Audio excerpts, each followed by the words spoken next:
BIC Podcast, episode number 164. On this episode, we're going to have all the usual segments, and then we will speak of the Packman's Lament. Who knew that a video game character from the 80s could be so sad? It was a tragic tale, a tale as old as time. But nonetheless, we will discuss that. As well, if you had all been in there during the Patreon, you would have found out what Eric did with all his Kiss Silver. What he did with it in the end may shock you. It may horrify you, and thank goodness it was behind the paywall. That and more on this episode of the BIC Podcast.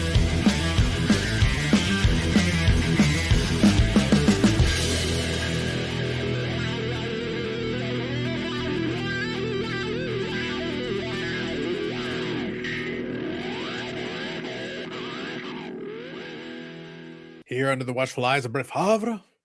So we'll have the usual segments and we'll have a little bit of fun with that. And we've got a couple of pickups. And then Eric got to meet with his favorite hockey player of all time, Mike Vernon.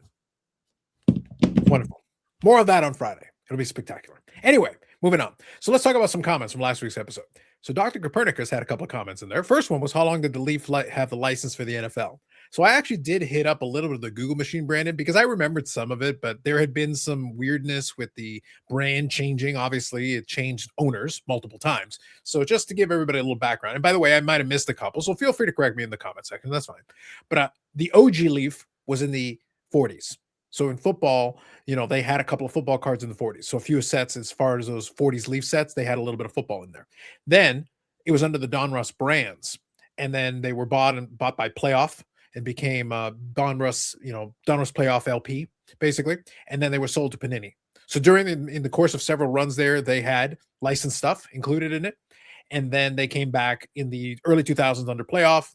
They had football cards in the 90s. You could get Leaf cards during that period of time.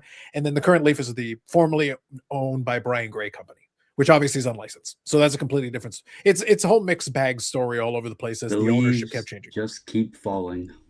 They did. So hopefully that was helpful. Again, I tried to remember all the different changes. I had to hit up the Google machine to refresh myself a little bit, but I think at high level that more or less touches on the key pieces. But yeah, there were a couple of different bits where they had some licensed stuff. Josh here gave a comment that says, if Eric has a mayo bacon tomato sandwich and puts mayo on both pieces of toast, is that 2 points? And I frankly think this is some proper thinking, and I'm glad that he is at least given some thought to it. And my answer is, if Eric did that, I would happily give him 2 points. I feel this may come as a shock. Spoiler, I feel he may still be at 0 points on the multiplier. Whereas I had tuna for dinner just now. So I'm at like a multiplier of like 1,000. Like I said, Eric was never going to win. It was great. Moving on. Zach here. To add to what Brendan said about Ray Rice, they wanted to give him a slap on the wrist until the video came out. So that is true. The NFL wanted to take it easy on him. But when the video came out, they changed their mind on that really quickly. If I remember right, they suspended him for a couple of games, and the video came out, and the whole country just went crazy. Mostly Eric. It was just his endless complaining that took care of it. Michael Vick played for 7 seasons after prison. He had a couple of seasons where he was the starter for most of the season. Yeah, we talked about Michael Vick, and he actually had a little bit of run. Obviously, he was never as good as he was as Atlanta Michael Vick, but he still had flashes of still being serviceable. He was still certainly able to have a career after that. The Eric clip needs to be the beginning and end of every podcast from now on. We don't want to have too much of a good thing, but I'm sure that clip will come back at some point. Just patience. I don't know. Wingdinger. We'll find out in due time. Wingdinger says, I agree. I posted my Prism red, white, and blue RX and sold in about an hour. Speaking of the Sam Darnolds. So congratulations to you. Good stuff. Hodges 1455 says, give the video a like. All we do is win. LOL. Dan's Vintage Baseball PC says, hello, Bill. Another imposter? Will it ever end? No, probably not. Rob Taylor says, next fundraiser, Eric will need to step up his game and play kazoo while riding the bike. That might be the next logical step. These are facts. Mike here says, as Bobbles was talking about Jerome Simpson's arrest, I saw Eric get squirmy. It makes me wonder how many pounds of the devil's lettuce is inside his hobby closet. Would explain a lot of things. We have often said that we suspect Eric of being under the influence of the drugs. All the drugs.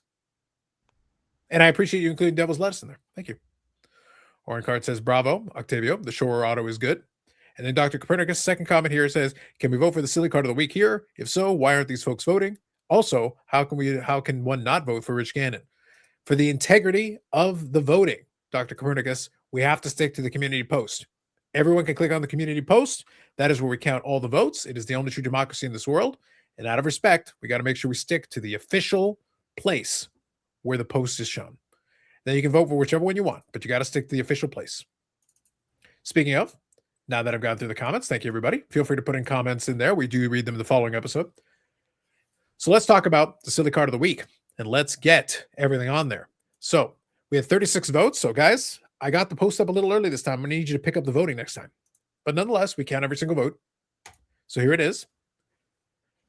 36 votes and 1 like. The cheating standard, also known as Eric's attempt, 17% of the popular vote. Terror of Rich Gannon, 28% of the popular vote. And with 56% of the popular vote, a strong outcome, Seconds from Disaster. Stadium Club for the win. Congratulations. Indeed. All is right in the world. Justice, one would dare say. But nonetheless, we move on. Once again, we will have a community post where you'll be able to vote on your favorite silly card of the week once again this week. So here we go. So let's start off here with the first candidate for silly card of the week. Oh, shoot. I got that the other. I actually think that looks pretty cool, actually. So I think it's fabulous. I think the Hellmans, top and bottom, and then the Because I'm Carlos logo in the corner, like wow, chef's kiss. Yeah. So that one is courtesy of Brendan Ryan, who provided that. Yes. So thank you, Brett. So thank you, Brendan, for some fabulous work. Yep. He sent it to me, and I said that was awesome. So, and I think you should autograph it for him. I think we can get this. We can get this made into something and have it signed and sent over. Absolutely. Goes right with your hat too. It's perfect. It does. It really is. But nonetheless, this will not be officially eligible, since the card technically, Brandon, does not exist. But it should. It should. But it should. All right. Let's go to the first real candidate. Hey, what a coincidence. There's our boy. Brandon, thematically appropriate. Who knew? Wow. Hashtag rigged. So this is an influencer card. Yes, 2021 True Creative, TRU, not TRUE, because it's TRU because you're hip with the kids. True Creator card. This is a real thing. There were boxes and packs, and you could pull this shit. That's a real card. So, Eric, that card exists. That is not AI. That was not manufactured by me. That card exists. There are packs. Somebody pulled this and was happy about it. And is happy about it? Yes. Oh, that's just nonsense. Hey, I saw one of the autographs listed on eBay, and I think the guy was asking for like $25,000 for it. Come on, get on it, Eric. Let's go. No, I got nothing for that. I refuse to even comment. So here's the shiny parallel version of it. Brandon, which parallel is it? I don't know. Do I care? Also, no. It doesn't matter. That's not the point. The point is, here it is. It's a real card. Somebody manufactured it. That's it. That's the joke. Yep. Moving on. Here's Eric's attempt. Go ahead, Eric. So first of all, I stole this from Dan. He posted this, I think, yesterday, and I immediately went, that is going to be my silly card of the week. This will be entitled The Grim Reaper, Charlie Grim. And if you look at his face, he looks grim. The expression and the body language matches the name 100%. So it couldn't be more perfect. That he must have gone by the Grim Reaper, because look how miserable he is. He's just like, I don't want to be here. Get that camera out of my face. Get that fandangled new technology out of my face. So I saw it and I went, yep, that's what I'm using. The Grim Reaper. He's just miserable, and his name is perfect. And not even a word, Brandon, about the fact that he is wearing either Pittsburgh or Philadelphia garb, and he's listed as Chicago NL. Well, yeah. People get traded. What are you going to do? He's probably so miserable as teams like get him out of here. Wow. I have mixed emotions on the insert that PSA is using there. Yeah, I don't think that. So, Brandon, I think that I got to be honest. I'd have to see the card. Like, I'll scan the actual image. I don't know if that's the insert that's using there, because I haven't seen any of that. There's something, I think, behind the card, because the actual little plastic things I've seen before, but I've never seen an insert that looks like that. Just the way it's like perfectly placed in there. It looks like it's made that way. I don't know. Mixed. it looks like it could do the job well, but I don't know. It looks also weird at the same time. Sorry. I Yeah. hadn't seen him use anything like that I thought before. that was a little weird also. But I Did, figured did you? maybe that adds That's to the silliness. that card is probably, just by looking at it, it's probably like not much thicker than newspaper, I would think. So maybe that's part of the reason for it. You think? I'll try to scan the card and see if I can get another image of it separate from this one. But regardless, we'll move on here. Last one, so I got to make it a little bit bigger. Go ahead. Go Well, ahead. I mean, it doesn't matter. You can't see who it is. This is Skybox Limited Edition, and I believe it's 05 is when this set was, and they did not think the design through.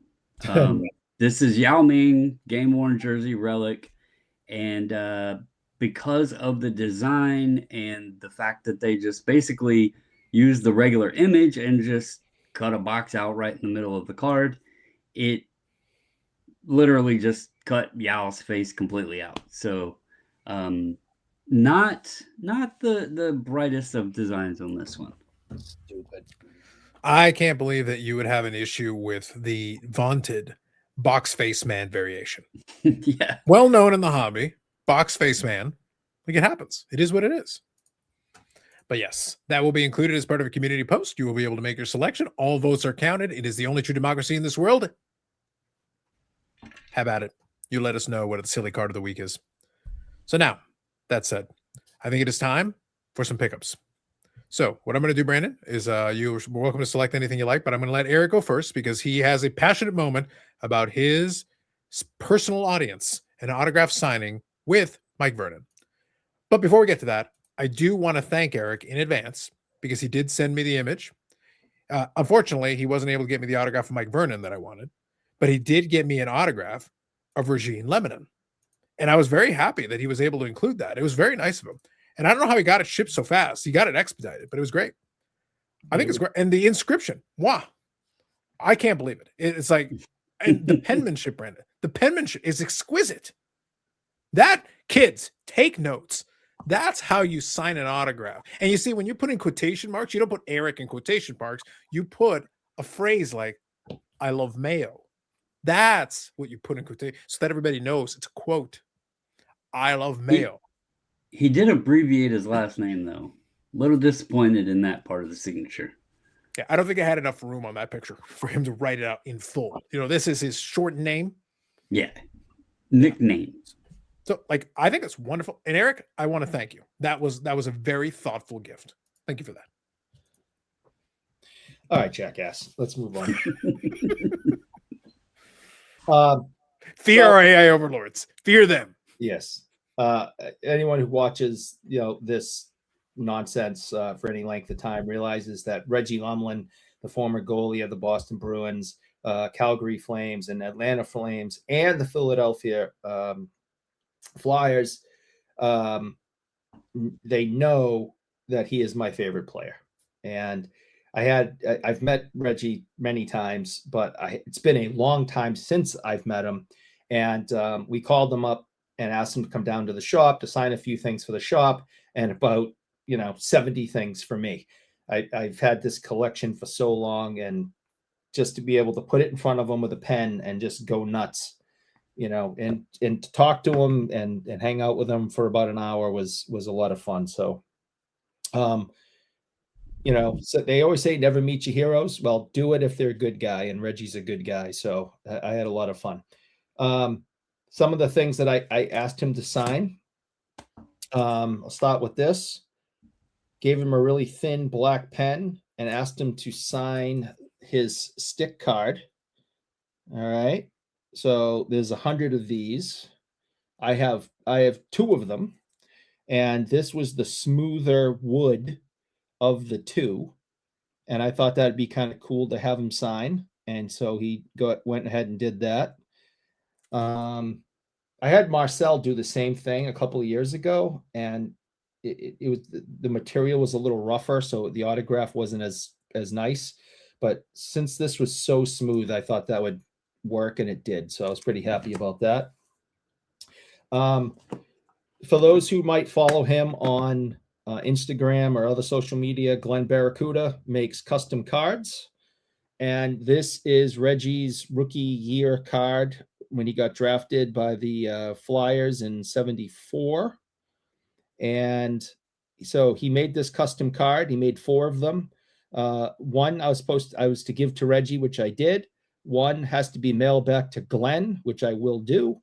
And 2 of them are for me. So that's a custom card made of Reggie in his rookie year with Philadelphia in '74. And the big thing that I had done is that I've shown this before, that I had this made some time ago. It's a custom McFarlane. Cost me more money than I want to admit live. And Reggie couldn't believe that I had this done. I think it may have scared him a little, which is fair. But I had him autograph the base. So I now have that autographed, and that will sit there on my desk. I had, like I said, I had about 70 things done. So there's a lot of stuff, but I don't think I'm going to show all 70. I'll show. It was especially impressive given that Reggie and the entire signing signed 71 things. So it's actually kind of impressive. It's pretty good. Yeah. I mean, the shop, we had like him sign like 4 or 5 magazines, and the rest was all me. So his is All-Star Puck, that when he was an All-Star in '89 up at Edmonton is where the All-Star game was held, and that's a official puck that I had him sign. Here's the one that's the '74 draft, 125th overall with Philadelphia, and then an Atlanta Flames 78-80, 21 games he played for Atlanta. So he played for the Flames? That's fantastic. Who would have known? Yeah, the Atlanta Flames, and then Calgary. I'm just saying. There you go. So real quick, I'll show one, Brandon, and then if you'd like to show, you can show 1 or 2, but I'll quickly start off with this one. First one is under the category that we've talked about before. Sometimes it's helpful to kind of know what you're looking for, and that allows you then to be able to find certain things. So this one kind of falls in that category. I've shown this kind of thing previously, but here it is. This was one that I won. I believe it was just yesterday. So on the eBays. So what you got here is from 2002, 2003 in the game used. And this is the jersey card. Now, in and of itself, not really that crazy, not really that wild. But again, in their infinite wisdom back then, in the game, had a lot of fun with their stuff. And one of the things they did, because this was a product where you had autographs, you had patches, you had jersey cards, you had all kinds of nice stuff. And it was a good product at the time. It was a fun one. But what happened with it is that they weren't very good at labeling their stuff, Eric. So what happens is this card, the regular version of it is actually in a silver. So if you're looking around the corner there and kind of the image there on the side, the way it's colorized and everything. So the normal version is silver. And I believe the print run on that is about 80 or 85 or somewhere in that neighborhood, somewhere in the 80 range. The golds are all out of 10. The thing is, it's not numbered out of 10. It's not labeled as a gold version. As a matter of fact, the only way you really can tell is by putting the two side by side or knowing what the tint looks like to understand that it's the gold version. Now, the seller was smart enough to know what the difference was, which is great. It allowed me to quickly identify it. But in this case, so I was able to get it for, I think, 50, 60 bucks, something like that. So not too bad. There were 15 cards in this set, not counting 1-of-1s for Modano. I had 12 of them. This is one of the 3 that I was missing. And the other 2 are also out of 10. So this is one of the 3 out of 10 that I needed left over. And I even have one of the 1-of-1 patches as well. So it's one of those things where it's been 24 years since this series came out, and I am down to 2 on that checklist. So really what I wanted, a jersey card's a jersey card. At this point, I've got hundreds of them. But to narrow it down on that checklist when I'm down to just the 3, this is why I check the safe searches, Brandon. That is what I'm looking at it for on the day that finally one of these things shows up so I can buy it. Something that's simple. When I have it in hand, I'll put the 2 side by side and you'll see how the tint is just slightly different. You can tell the difference when I put them beside each other. But otherwise, it's like, yeah, you could literally gloss over it in a series of images and you wouldn't even notice the difference. So go ahead. If you want to share one, I've got another one here, but I'll finish that off with that. So if you want to share anything, by all means. Yeah, so I got a couple things here. I'll just go real quick. So I shared my Flacco National Treasures RPA a while back and how I was patient on that. And I did the same with Torrey Smith and was able to actually pick up his National Treasures RPA, and the seller also had his Exquisite. So got both of those in. I paid under 50 for both. And then a couple hockeys. I was able to get a Jamie Benn Rubies out of 50. And then the Matt Duchesne, unfortunately, it is Colorado Uni, but it is the Essential Credentials Future. And then this piece here, a while back, if y'all have been around, you know I got The Walking Dead, several props that were actually used in the show. I wish I had seen this catalog before the auction, because Heritage, they do an awesome job of like laying everything out and showing like all of the pieces for each lot. And so I found one of these on eBay. I paid more than most people would for a catalog like that, but it does have all of the items that I purchased in there laid out and everything. So it's, you know, just kind of another added piece of authenticity. Plus it's cool to look at all the stuff that they had. So it also could be good for reference if something ever comes up. I could kind of look in there and kind of see, was it actually the item that was part of that auction. So last thing I'll share, this one I'll include in a mail day video. I'll probably have one consolidated because I'm also waiting on a package from Ship My Cards. But I did have some stuff from the Wrestling, so I put that on the other channel. So I figured I would just show this one for now, and then I'll just combine it with the other stuff that I pick up for the other video. So this is in the concept of sometimes I'll double or triple up on something if I really like it, or in some cases it's just a matter of getting a nicer patch. So this one here is from 2007, 2008. So it's the Fleer Hot Prospects, and this is the white hot. So they got the patch piece on here, and this one is numbered to 10. Very nice. So they got they got a nice patch on there. So I actually picked this one up for two reasons. Number one, when I saw it on the listing, it was dirt cheap to me. So as far as I was concerned, for an out of 10 patch, it was dirt cheap. And then second, I was pretty sure it was an upgrade on the patch. So what I'm going to do is I'm going to get the other one out of the box, and I'll take a look, and I'll basically pick and choose. Sometimes I keep them both, but in this case, because it's out of 10, what I'll probably do is I'll just pick the nicer patch, and the other one probably get relisted, and I'll just kind of upgrade the patch and have the other one. I don't always do that, but sometimes I do, and I have a little bit of fun with it. And then the other one, I showed it previously, but now I've got it in hand. I'll just show this quickly. So this was the Paint by Numbers by Art of Hockey. So you can see you got the nice silver rainbow foil shine on there. Yeah. And some patch pieces. You know, Leaf didn't screw everything up, you know? Yeah. They make some nice stuff. I mean, I know people are down on like the logos and all that stuff, but they make some nice products. Yep. And this one is a silver, and it is the 2 of 2, which will go with my 1 of 2. I got this one just to have the pair, just because I can. Yeah, I would too. Yep. So it's a situation where it allowed it, and if you like the hoarding, I did the hoarding. And I do have a not swell fella and all that, but I will include all that in the pickup video. So we'll have some fun with that. And even a Chosen Rosen card is thrown in for good measure. So we got a nice mixed bag of things. Nice mixed bag of stuff is included in there. So that should be fun. So that'll be upcoming in a pickup video. So good stuff. Okay. So we got a lot of irregular stuff, a lot of categories here. So now what I'd like to talk about, we'll talk about the Packman's Lament, as I said a little bit earlier.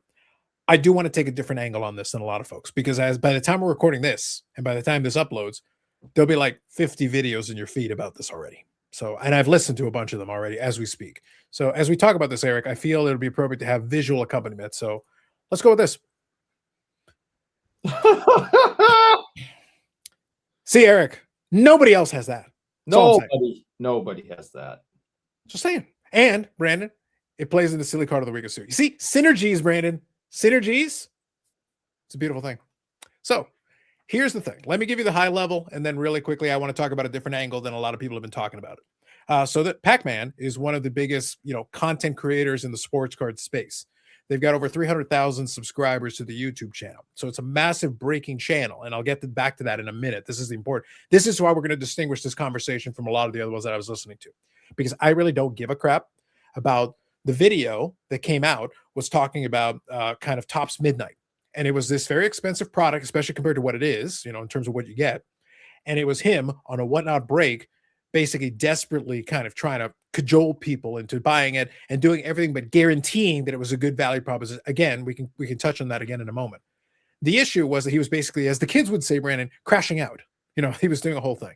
Now, he gave his whole explanation that he said he was being trolled, all that. Brandon, I don't care about a single one of those things. I don't care about the video. I don't care about his response. I don't care about any of those things because everybody and their brothers already talked about that. There is something else, though, that I would like to touch on that not everybody has talked about, and I think it's a worthwhile conversation. Boston Card Hunter is actually the only other person that I'm aware of so far, at least for the moment, that I've seen that touched on this, and I agree with this point. When I said a moment ago, 300,000 subscribers on the YouTube channel, that's a lot. He does get a lot of views on those things. What this basically proved is one of the things we talked about before. Now we're talking about the realm of the influencer, and there's two elements that I want to touch on with this. But the concept, Brandon and Eric, is that when you talk about an influencer, it's not just having a big audience, because obviously some people are going to be like, oh, they bought the followers. Look, I don't even care. None of that matters either. So throw that out. I don't care. Okay. I don't care if you bought them. I don't care if they're real. I don't care what the situation is. If you're an influencer, though, the important thing is, Eric, you can have videos and anything that gets millions of views. That doesn't mean you're an influencer. You're only an influencer when you can do a call to action and actually get people to follow you, either giving money or giving a click or subscribing to your newsletter or whatever. When there's a call to action, if the people will actually do that, then you're an influencer. I agree. Because if they just watch casually and just click on and click off, that's not the same thing. It doesn't matter at that point. Yep. What Packman discovered is that his audience is willing to click on a video of him opening a box, living vicariously through. Like, I'll watch him open the box. I'll look at the cards. Like, clicking on is no problem. But he discovered just how shallow his audience actually is. They're not attached to him. He just happens to have a lot of this product, and he happens to be able to have made himself a cottage industry. And I'll give you kind of a side example of this in a second, a small scale example, but I'll give you an example. There's a completely different style of audience that watches a lot of these breaking channels or that watches breaks. And I'm not talking about the whatnot breaks. I'm talking about just watching somebody open a box to see what the product looks like. Ziri is a good example of somebody who a lot of people like to watch him open boxes. He's got sponsors and all that as well. But the point is, Brandon, when somebody clicks on a Ziri video, they're interested in the editing. They're interested in kind of the character that he portrays and everything. But they're also interested in seeing, all right, so what did he get out of the box? Was it a disaster? Did he pull something cool? Like, what was it? So that's all part of it. That doesn't guarantee, though, that Ziri can get people to then go buy into a break that he does. He doesn't have breaking, as far as I'm aware, like actual breaking. Pac-Man, though, tried to translate the breaking watching audience into breaking buying audience. They're not the same people. And his problem was that he had a video where he reviewed that product, talked about that it wasn't a good value proposition, Eric, and then is trying to sell spots in a break on said product that wasn't a good. So in reality, Eric, his mistake for that one was being honest in the first video and then suddenly try to sell people the product that wasn't a good value in the second video. And they're just looking at you going like, hey, dude, there's a mismatch here. You said a moment ago it's not a good value, and now you're telling us, oh, yeah, you're like, I don't want to use the G word, but, you'll do all right. Can't do it. It doesn't work. But also he found out, Eric, that he's not as much of an influencer as he is a content creator that gets some people to watch, but they're not willing to put their money where their mouth is. They'll click on it. They'll watch the video. They'll not spend the money with you. Right. No, they live vicariously through the video. Like, they want to see what the product is. On a lower end scale, some of the stuff Ziri opens, you mentioned him. Yeah, people might go on and watch to see, okay, what does the value return look like? How are the hits? Like, how many hits are you getting? How frequently? That sort of thing. But we're talking, I looked it up before we started recording. These boxes are almost $1,000 a box. Jeez. Like, that's not, that would be like, I guess for the hockey side of it, that would be like watching a cup box opening and then going and dropping the $1,200 just because you watch Zeri open a box of cup. Like, you know, and this was a break, so it fractionalized it further, but I don't know, those type of products, it's hard. And I don't know how, like, I've watched Pac-Man. He's been around for years and years and years. As you said, his normal is just opening products, giving kind of a thesis, a thought on the product. I don't know how long or like how often he does breaks of product. I don't know how successful or smooth those go. So I don't want to comment on that. You know, maybe it was just the product itself. I don't know. I'll tell you this: the part of the clip, and you know, I mentioned that the boxes are $1,000. I don't know who in the hell is spending $5,000 in a break for one player. So Brandon, Like, I want you to is hold that crazy to thought. me.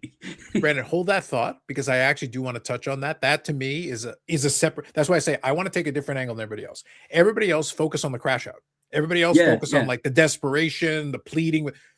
What you got out of that clip that was circulating around, I think the original poster took it down, so I can't pull it for you. I have to go looking. I probably would have to go grab Neo's video or one of the other. I'll leave a link in the description. I'll leave a link in the description to one of those, and you can check out the clip from there. It doesn't matter. The point is, you're hearing somebody desperately trying to basically argue and cajole with the audience, trying to get them to buy. And it's a bad look, and it's basically pathetic. You know, it looks ridiculously pathetic. And the thing is, again, the reason I don't want to focus on that is because a lot of people already have talked about that. Like, by the time we're uploading the conversation's already been had 10 times. The other thing, and to your point of not focusing on that, I want to be fair here, because I think with Pac-Man and the size and like the size of his channel, right? And people know who he is. They may not know him. They may not be, you know, they may not watch every video, but he's known in the space because he has been around a long time. He does have a lot of followers. But my point to it, and I mentioned this in the Discord, it kind of blew up. You know, yeah, it was kind of a weird take for him, because he normally seems like a pretty laid back guy. But my point was, we see this happening constantly around whatnot and all these breaks and stuff. Come on, guys, you know, we need more, blah, blah, blah. And so it was like, this isn't the first time we've seen this. Is this just a matter of because it's him doing it kind of thing? So I appreciate that we're not focusing on that, because it's not the first time this has ever happened. Like, it probably happens multiple times every single day. So look, if I went on to Whatnot right now and I just hit audio, we could probably find a couple right now. Like, if we looked around a little bit, we could probably find it, because when a break isn't closing as quickly as you want, there are breakers. And obviously we'll get into the discussion about the Fanatics leak documents, because that was the other thing that came up this past week or so. But when you're talking about the biggest breakers in the space, they are able to close a lot of these breaks pretty frequently and pretty often. I'll quickly touch on a couple. That's why I say I want to touch on a couple of separate things. First one is that you just got, if you're Pac-Man and his people, you just got an abject lesson in the difference between getting someone to click on your video. Clicking on a video to watch somebody open a box of product, Eric, is free. It's free 99. It's a great price, because it's not your ass on the line with the money that got spent, because it's not your money. You're just watching somebody else open. And if they do amazing, good for them. If it's a disaster, they crash and burn, well, it's not my money. I just get to watch. So an audience of watching that is not totally makes sense. Some of the most entertaining video are when Zeri crashes out because he bought it, and actually the ROI and the product itself was poorly structured. And when he opened the boxes, he was doomed before he ever cracked open the box. But it is kind of entertaining to watch the journey and the roller coaster ride and see what happens. As a viewer, it's free for you. It's just entertainment. But that doesn't mean that you're going to be able to convince me to then go on to a break and then actually take money out of my pocket. And that's where Pac-Man misunderstood his audience. He didn't understand that the audience that is willing to watch you for free, I don't care how many of them are real, organic, or fake, or whatever, the audience that's willing to do that, you cannot convert them. You were not able to translate that into spending money on the break, especially a break that is poorly priced, especially a break on a product that you acknowledged was overpriced on your video. Yeah. So you created the scenario for yourself. You had no business trying that break. And if anything else, one thing Boston Card Hunter said also in his video, and I'll leave a link in the description to it as well, that I agree with. As a breaker, it is not my problem what you spend for the box. Yeah, I don't want to hear I don't that. care. It's not my issue. As a business, that I'm sorry then. You shouldn't have spent that money. And I've talked about this before, and I promise this all come together into part of this discussion. Here's where I'm going to give you a really small scale kind of example of this concept. But again, nowhere near the scale. Again, I'm not comparing the two. I'm just comparing the point. On the secondary channel that I do for the wrestling cards, I like to open boxes a lot of times for that, for new product that comes out. Well, people are interested in seeing the videos of the new product that comes out. So Brandon, I picked up a couple of subscribers on that secondary channel. I just play around with it. I make videos when I feel like it. I'm buying the product. So whatever cards are pulled, I pull them, and then I'll usually sell them to make my money back from the boxes and everything. And I've had some good luck on some boxes and such and all that. That channel has about 400 subscribers at the time we're recording this, give or take. I recorded 2 videos on the week of release for SP Signature Series AEW. So wrestling card, niche. Secondary company in wrestling cards, niche. And this is a specific product that you're getting only 3 cards per box, niche. Like I can niche to the power of 10 here, like niche on niche. Here's what happened. I opened 4 boxes of it over 2 videos. Those 2 videos, Brandon, both have over 800 views on them, which is not a lot in the grand scheme of things, but it's twice as many as I have subscribers. Both of those videos outperformed my subscriber count by 2 to 1. That's pretty good. Like objectively, that's pretty good. Here's the thing. The people were curious about the product. If I try those same box breaks, Brandon, in another 2 or 3 weeks or a month or 2 from now, it would get a fraction of that because the interest is gone. Like the moment is gone. Right. During that week of release is when the maximum amount of eyeballs are interested in it. So even me, a tiny, tiny little channel, was able to 2x my number of views to my subscriber base because they were interested in the moment. They wanted to see the brand new product. I open the boxes, I pull what I pull, but I also talk about what I like and I don't like about the cards and whatever. And sometimes the chat engages with me a little bit in the comment section. Great. All good. The point is, I can't then ask that audience to spend money on anything. It's not their, they're just watching. They're just interested in seeing the cards. That's all they're there for and whatever. And they will kind of go back and forth with me a little bit. Pacman was trying to monetize. The moment you try to monetize, that's a completely different, that's where you need to be an influencer, not a content creator that has views. Not the same thing. Very important distinction. So that's why I wanted to make sure I touched on that first. Let's talk about what you were talking about, Brandon, now. Let's talk about price point. Let's talk about that. We talk about all the time. A lot of people don't understand that the majority of this hobby is not operating in the thousands of dollars. They're not even operating necessarily in the hundreds of dollars. They're operating on a much lower scale. That is why these box prices, because they've gone so far out of whack with reality, most people can't afford them. And even in breaks in this situation, in the break he was doing as a player break, you have players. Oh, it's 10 cases. Yes. But there were some players where it's like a $5,000 for one player. It's like, Eric, what in this hobby do you have $5,000 sitting around to spend money on, period, end of story? I don't care what it is.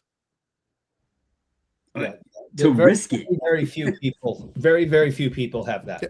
Brandon, I can't get a lot of people to spend $5,000 if there's no risk. Even if you get exactly what you want, and it's worth $5,000. I can't get most people to give me $5,000 for it, let alone when I'm gambling.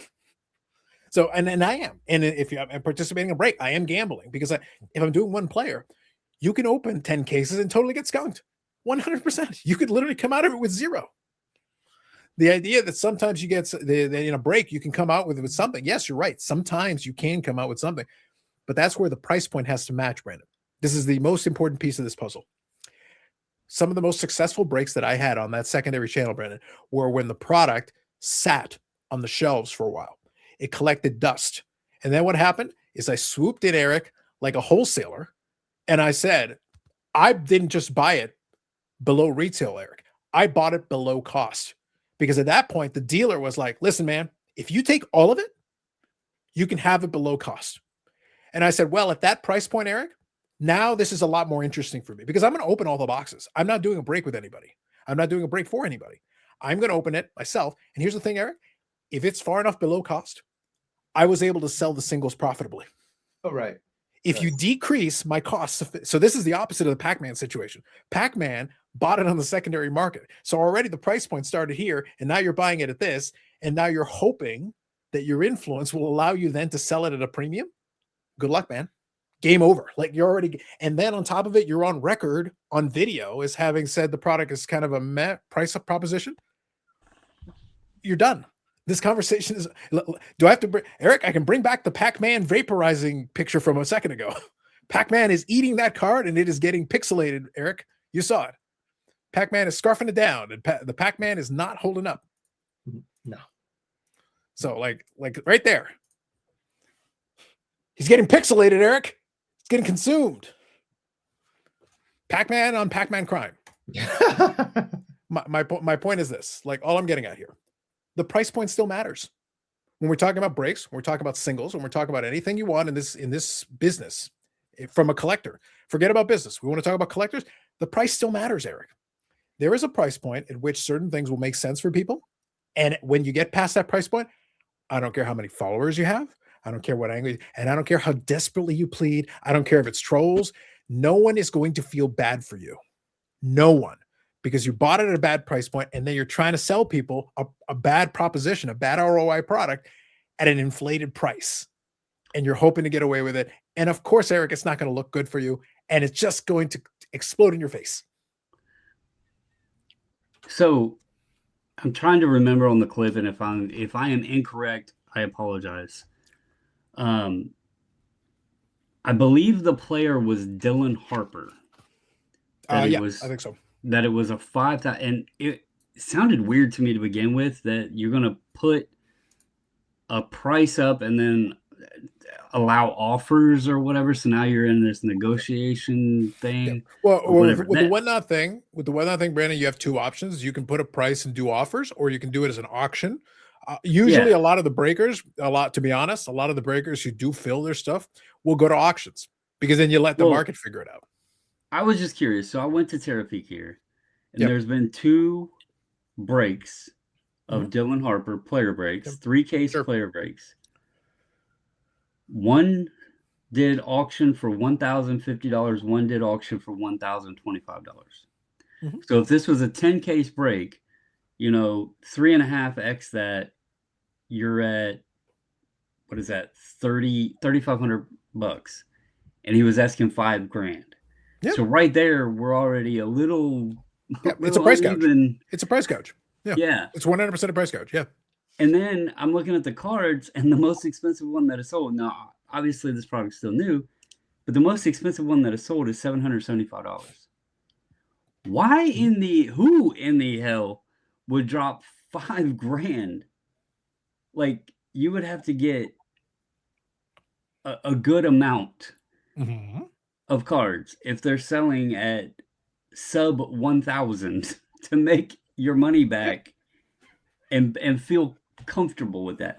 I mean, because I was just trying to sit here and thinking, I was like, if it was 10 case, why when you're setting up this price sheet, are you looking at it and feeling confident that you have enough people to pay 4 figures for a single player? Like, why didn't you just go single case here?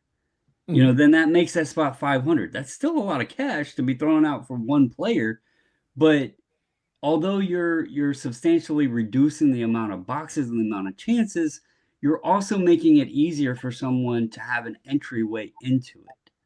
So I don't understand that part.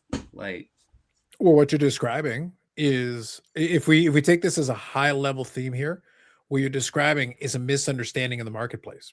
You're looking at the situation and you're thinking in your mind, you have, number one, you're misreading your audience. You're thinking they have more money than they do. Number two, you're thinking not only do they have more money than they do, that you can convince them to spend it. You can convince them to take $5,000 out of their pocket to give to you, to take a chance. To pose this question for both of you, if he had already opened, and there's a video out there, he had already opened the product and said he didn't feel comfortable with the value. I believe that's how he worded it. I don't feel comfortable with the value.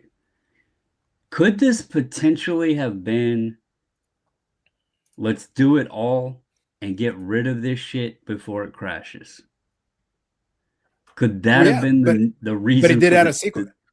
Maybe, but he did add a sequence. The problem is you did the video. You did the video already telling Eric, you did the video telling everybody it was a bad deal. And then you're sitting there going like, buy it. Yeah. And it's like, no, what are you talking about? What's wrong with you? Influencing me that much, when it comes to my pocketbook, I'm not making bad financial decisions because you made one and you want help getting out of it. Yeah. So Brandon, just to give an analogy here, it goes back to the conversation I have, and now would be a good opportunity to invoke it. As always, we want to thank our friends at AMG, AMGcollectibles.ca, AMG Collectibles YouTube channel. I'm there with the Collectible Scalps, Collectible People, Steve, and Bonus Blair, where we talk about different things. Now, how does this shameless plug play into what I'm about to say? Let me tell you how. When I do the podcast episode with Steve and Blair, one of the challenges, Brandon, is that I always have to, and I've said this multiple times, we'll usually on a lot of those episodes, we'll talk about one of the new products that are coming in. They have the product in the store. Their job is to sell the store. Well, Brandon, when I'm going over it, you know what I'm talking about? I'm talking about what's on the checklist. I'm talking about what is interesting. What I am finding, whatever I think is interesting on there, and we will try our best to outline, hey, this is a higher risk product. Because just be upfront with people. This is, a one box, 5 cards in a box product or whatever, which means you're paying a certain amount per card. Because of Upper Deck has different types of licenses, Brandon, in some cases, you're not allowed to say online what the price is. So I tell people, hey, you want to see the pricing and availability? Call the store directly. That way you'll get pricing, because I'm not allowed to tell you the price online. That's part of the deal with Upper Deck. So to meet that requirement, we won't be able to tell the price, but I can tell them the configuration. I can tell them what's in it. I can tell them what the likelihood is. I can tell them, hey, there are some really good cards on here, but the odds are extremely long of you pulling this item. But there are some very nice cards on there. I accentuate the positives. We're not going to lie. But at the same time, I'm also, Eric, not going to guarantee anybody anything if I can't guarantee anything, because if it's not guaranteed, if there's an autograph per box, Eric, then I can say there should be an autograph per box, because that's based on the odds. That's what they're saying. And if they fail to meet that, then you can go have a conversation with Mr. Upper Deck. But otherwise, I can't guarantee you anything. The only thing I can do is tell you the odds, because the odds are there and they're on the side of the box. I can tell you what the odds are and what they're supposed to be based on the print run. And if we have a problem, then we have a problem. Then everybody can deal with it on time. The problem is he's trying to have his cake and eat it too. And this kind of leads me into another little piece that I want to talk about. I already said a moment ago, this was an indictment on his ability to influence. It just proved. Now, if I'm one of the sponsors, maybe, Eric, I just learned a lesson. Maybe Pacman isn't as strong an influencer as we thought. The numbers look good, but you weren't able to get people to follow the call to action. But if I'm a sponsor and you badmouth my product, that's the conversation I'm having. Because let's flip the coin. Maybe he's a great influencer.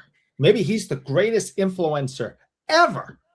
And once he says this is a bad investment and a bad product, all his followers just got influenced, went, okay, we'll stay away from it.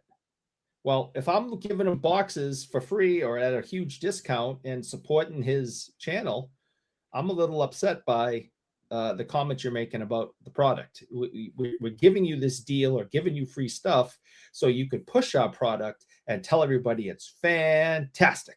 Well, Eric, that's where our problem lies in.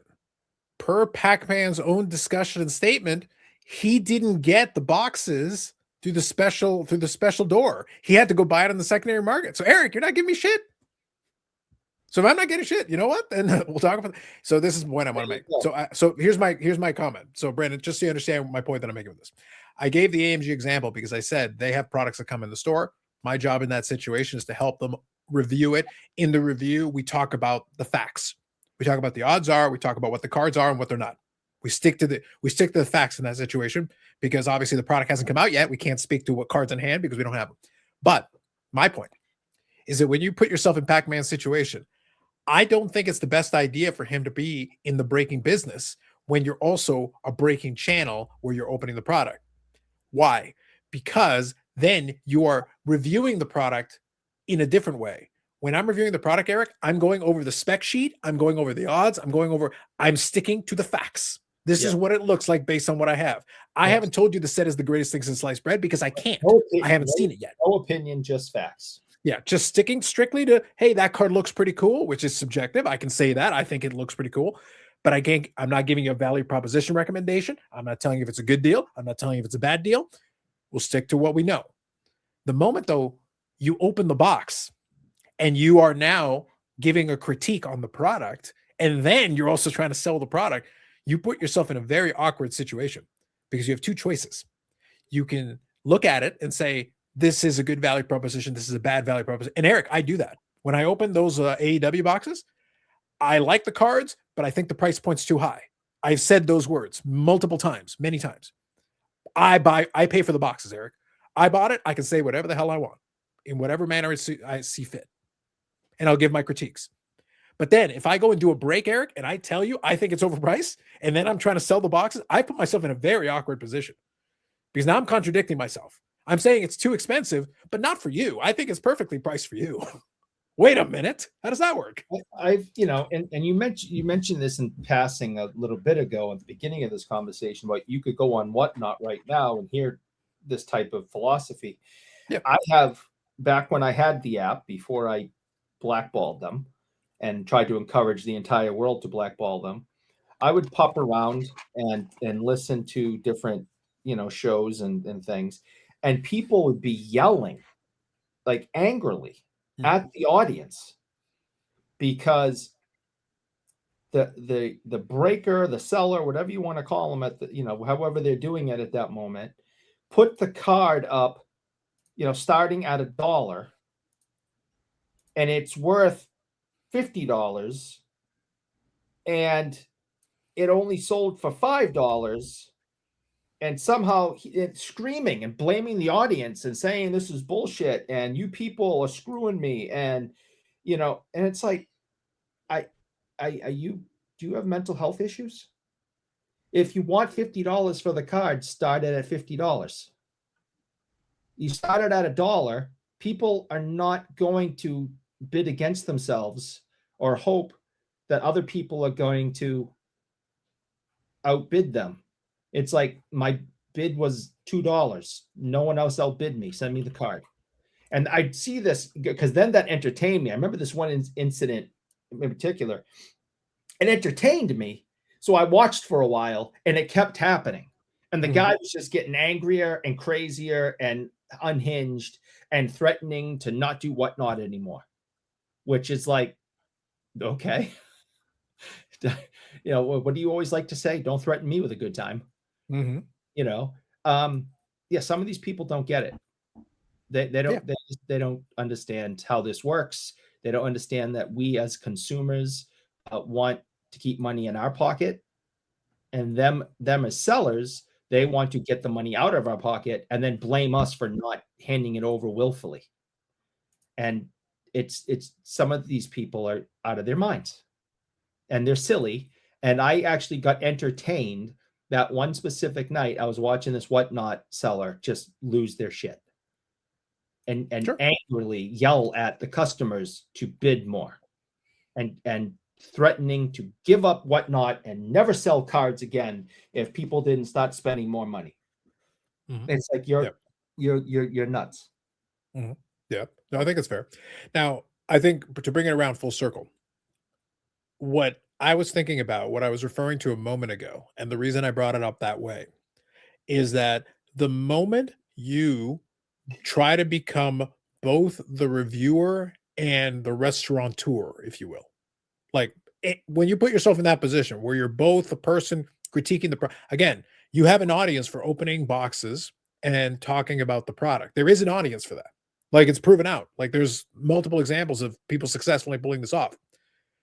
The people doing breaks, though, are a completely different thing. When you try to balance the two, you have to be super careful. Like, there are very few that I've seen.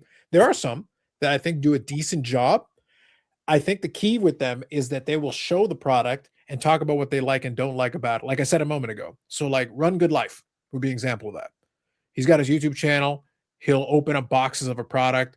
He'll look at it and goes, I like this, I don't like that. And then sometimes he'll price out the cards and then kind of let people make their own choice. So if you price out the cards and comp them out and you just show it on the screen, this is what I got out of these boxes, well, then the numbers speak for themselves. You're not really giving an opinion on that. You're just saying, hey, this is what I pulled. This is what it comp out to, good, bad, or indifferent. That's it. It's very tricky though if you then try to be a breaker too. So Run Good Life has been able to do it up until this point. You have to, but you're asking, Brandon, you're trying to walk a very fine line here to be a reviewer and give critique, and then also try to sell the product you're reviewing, critiquing. That's very tough to do. Yeah, and with the new, it's crazy to see where we are at today, honestly. Mm-hmm. I mean, it wasn't but a handful of years ago we didn't have the live selling, like with the whatnots and the eBay Live and all the other stuff. And then we look at the price of the products. Like, and I kind of talked about this in the Discord too. I was trying to think back over the years because I used to buy into breaks and stuff. But it was very, very, very few times that I can ever remember breaks being done as player breaks. Like Bowman Chrome, Bowman Draft, that sort of stuff. I can remember like large breaks of that. They would break it down into players because somebody might be going after certain prospects or whatever. Mm-hmm. But it feels like because of where we are today and with the prices of these products, that instead of fractionalizing it into the cost of a team, we're now breaking it further into the cost of a player. And when you're looking at this overall, you have to think, I don't know how many players, I was trying to browse the checklist, see approximately how many players were in this product. But you have to think some players aren't even going to get bought. You would expect. I mean, I guess people might buy the random people that just have base cards or whatever, but well, you know what happens. So, Brandon, I'll say two quick things there. So, I think you're right. It is a way of trying to get more people into it by breaking down the price further. So that's one piece. Where I've seen it, and I've seen it pulled off effectively, is in the wrestling breaks. Because the checklists are smaller. The checklists are but also the checklists are smaller. Yeah. There are less people, so you can have. And then what happens, Brandon? To your point, for some of the lesser known or less interested ones, the good breakers who are successful at it will bundle them or something. They'll bundle them. Yeah, they'll say like, okay, look, I know that a lot of you are not as interested in these folks, so what I'll do is I'll batch up 4 or 5 of these people, and this is one slot in the break. So any of these 4 or 5 people are one slot. And then you can just pay this small amount. And then, hey, you got 5 names that you can pull potentially or whatever the case may be. And that by doing that, you fill the break. But the really smart ones, the key is you have to analyze the checklist because, Eric, when you do this, some people are simply not going to be as available on the checklist. But if you've got somebody that's in every insert and then you've got parallels of this, so the likelihood of you pulling this person is actually higher versus this other person who only has 1 card in it. Well, then you shouldn't be paying too much for the person that has 1 card in it, because while it might be a nice card and it'd be a cool pull, the likelihood is you're not going to get it. You're probably going to get skunked. You're probably going to get 0. So if that's the case, then the price should be much lower to reflect the likelihood of you actually getting something. As the opposite, though, because if you were to hit it, you can now go out and sell it and buy a new car because it's a 1 of 1, yellow canary rainbow dragon face, shiny one. So it's, you can now go out and sell it for, $50,000 and go buy a new car. So they factor that in. It's almost like the PSA tax. They factor that in. So and that's just how some people look at it. I agree with you that that's not how it should be looked at. It's like, why should I be paying you this much money when there's only 5 opportunities in the entire set to pull this player when, Mike Madonna has, 80 different cards, insert team leader, Hall of Famer, goals. I mean, they put all these different cards in. Shouldn't you pay more because you're more, you could be guaranteed to hit, the player you're looking for? Yeah, it's reversed. Then but the thing is, Eric, in practice, in reality, it doesn't matter. It's like the Pacman thing. You could put $50,000 if you want, but nobody was buying it. The reason we have that video is because it wasn't working. In reality, what happens is exactly what I just said. If it could be a popular player, but if your likelihood of getting it is almost zero, the price of the slot goes down accordingly because nobody will buy it otherwise. Because it's like, yeah, if you pull it, it'd be amazing. Yeah, but you're most of the time, open a case, open 5 cases, open 10 cases. The answer is you're going to get zero. So basically, that likelihood drops the odds, and everybody sits there and go, yeah, look, I'll give you $50 at the spot. But it's like, because you're likely going to open the case and there's going to be nothing in it. And you open another case, there's still nothing in it. So you take the $50 or leave it, because otherwise you're getting zero because nobody wants it. Nobody wants a spot if you price it too high. It just won't sell. But you have a shot at that, you know. Yeah. But it doesn't work, Eric. What I'm saying is I watched them try and it doesn't sell. And then it doesn't sell. And then it doesn't sell. So eventually they have to drop the price to the point that that's what happened with Pac-Man. He wasn't able to get the price he wanted, and eventually he had to auction it. And when it auctions, Eric, it goes for what it goes for. Right. And a lot of those slots went for way less than what he wanted. Yeah. Way less. And then they get upset. Yeah. And they get upset at the people that are bidding. And it's like, it's not their fault that you made a poor financial decision and you want them to fix it for you. You know, it's like I was telling you the story about the whatnot guy. It's don't blame the people in the chat and the bidders. You know, we all want to get, you said this on Friday. You reminded everybody of this fact, that we all want to get the best cards available for the lowest amount of money. Mm-hmm. And if all I have to do is pay $2 to get it, that's all I'm going to pay. I'm not going to offer you $48 more after I win because it's worth $48 more. I got it for $2. Send me the damn card. Well, here's something else. And I know we're going kind of a little bit of all different directions, but for the chat or the listeners, whatever, comment, if you have $5,000 to buy one player, okay, you obviously have enough money to just piss away. Yeah. Why wouldn't you? And I was just checking what the last price was on a case. Why wouldn't you just buy yourself your own case and open all 8 boxes and get all 24 autographs and whatever other cards are in amongst the case at $7,000? Right. Versus $5,000 to have one player. Like, yeah, I get it was across multiple cases, but you are then boxed into one player. Right. That case, yeah, you're spending a little bit more, but again, you got money to piss away, so it doesn't matter. You get to open the whole case. You get all the cards. So that goes into Brandon, that goes into the idea of, then if you're going to spend that much money, like, it's like using every piece of the pig. It's like using every piece of the cow. Like, you may as well then get all the cards you can, even if you don't pull the specific thing you want. If you pull enough decent cards of somebody else that somebody wants, your odds are probably better. At least you recoup. And by the way, maybe you don't recoup the whole thing, Eric, but maybe if you get enough back, then you drive yourself almost even. You can afford to take the risk again because you got enough of it back. If you're able to successfully move enough of the cards. That's what happened with a lot of that AEW stuff. For one of the products, I opened 2.5 cases of it. Well, Eric, I actually profited on the 2.5 cases. And I got to keep the cards that remained.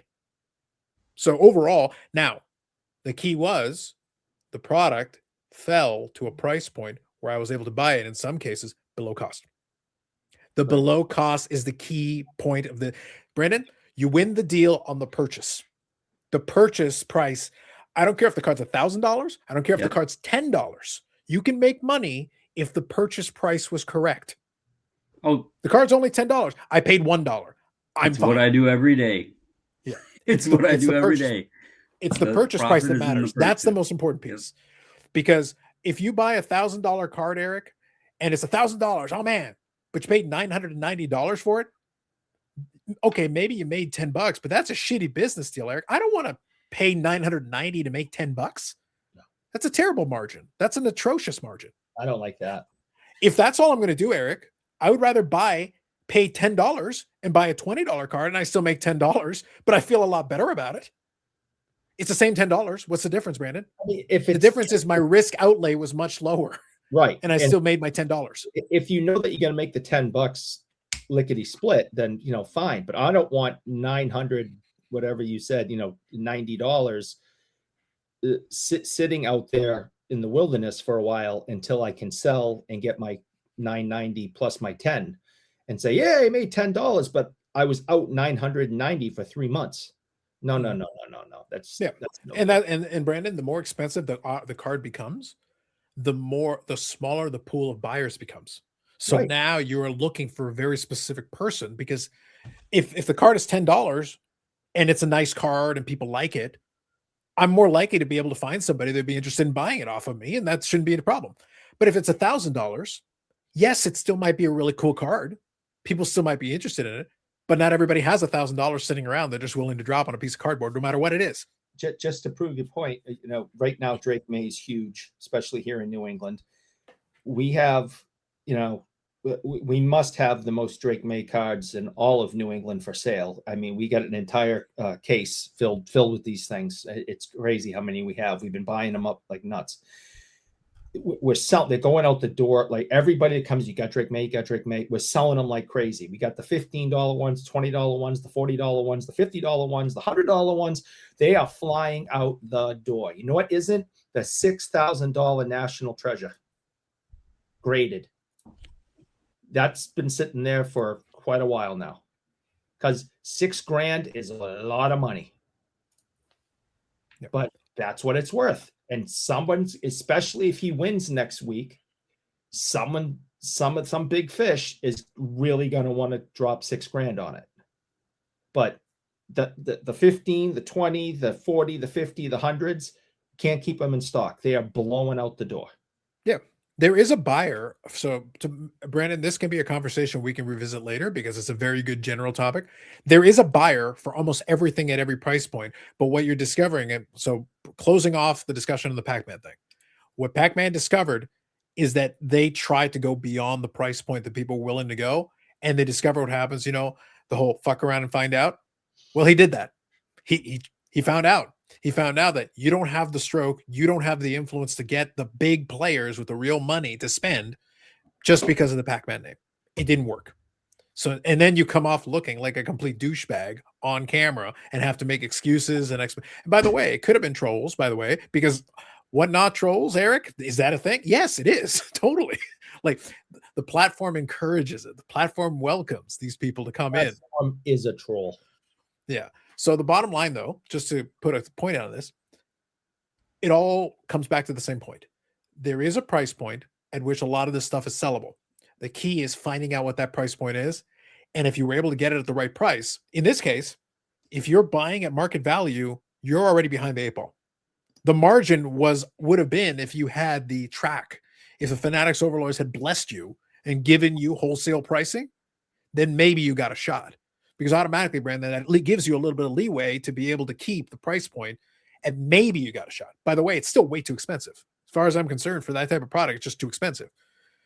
But the more you paid up front, and then the higher your price is to try to get your money back, you make it less likely. Every dollar that you go up a little bit higher, a couple more percentage points, that's the difference between selling the thing and getting to enjoy a paperweight on your desk.